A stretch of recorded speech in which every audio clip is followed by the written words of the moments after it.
Iran की तरफ लेके जाता हूं, उसमें भी पाकिस्तान की एक चिंता छिपी हुई है। पाकिस्तान, अगर अमेरिका पाकिस्तान पे हमला, ईरान पे हमला करता है, तो अगर वहां से आयतुल्लाह की सरकार चली जाती है तो वहां एनार्की होनी है, इसमें तो कोई शक नहीं है।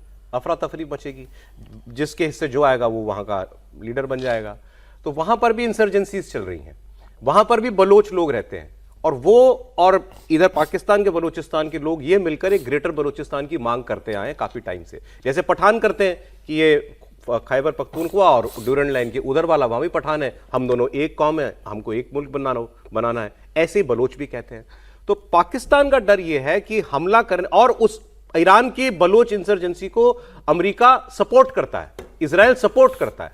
तो उन्होंने कहा कि अगर हमला हुआ और आयतुल्लाह चले गए तो हमारे लिए सबसे बड़ी मुश्किल ये होगी कि बलोच जो हमारे यहां हैं अब ये खुलकर उतर आएंगे सड़कों पर और ये ईरान के बलोचों के साथ एक हो जाएंगे, हमारा ईरान का बॉर्डर खत्म हो सकता है। सुनिए, कल को अगर ईरान के अंदर कुछ होता है और अमेरिका जो है जाके बलोच को असिस्ट करता है या हेल्प करता है ईरानी बलोच को, तो ये ना हो कि फिर हमारे बलोच भी उस तंजीम का हिस्सा बन जाए और कोई प्रॉब्लम ना बन जाए हमारे लिए। इसलिए आपने देखा कि हमारी सिक्योरिटी फोर्सेस फुल अलर्ट पे हैं, और मेरा ख्याल है पहली दफा है कि इतने बलोच इंसर्जेंट्स मारे गए हैं।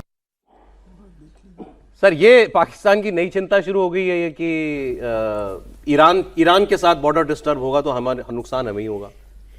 चिंताएं पाकिस्तान की रोजाना बढ़ रही है और आप हर दिन दिखा कर उनकी और चिंताएं बढ़ा रहे हैं। कहाँ चिंता, ईरान से भी उनकी लगातार परेशानी। अब उनको शायद समझ ही नहीं आ रहा कि वो कहाँ अपनी चिंताओं को कैसे इसका निपटारा करें, किस तरह से करें, क्योंकि बहुत सारी चीजें उनके साथ रही, बहुत सारी चीजें उनके अलग हो रही हैं और उसमें भी एक कंट्राडिक्शंस आ रहे हैं। और हमला करेगा तो इन्हीं का सपोर्ट मांगेगा अमेरिका। हाँ, इसीलिए उनके लिए बहुत सारी मुश्किलें लगातार बढ़ रही हैं। और मैं समझ रहा हूँ इस समय जैसे मैस कहते हो ना, वो मैस हो गया पाकिस्तान में कि वो कैसे इन सब चीजों को निपटारा करे। एक तरफ, हर तरफ ही वो मैस जो है घुला हुआ है। तो एक ऐसे यूं ही मन में आया कि धुरंधर जब द रिवेंज आ जाएगी तो तब तक बलूचिस्तान रह पाएगा या नहीं रह पाएगा, अब ये तो नहीं पता। अभी तो सवाल ईरान पर भी है साहब, और ट्रंप क्या सोच रहे हैं ये किसी को नहीं पता है।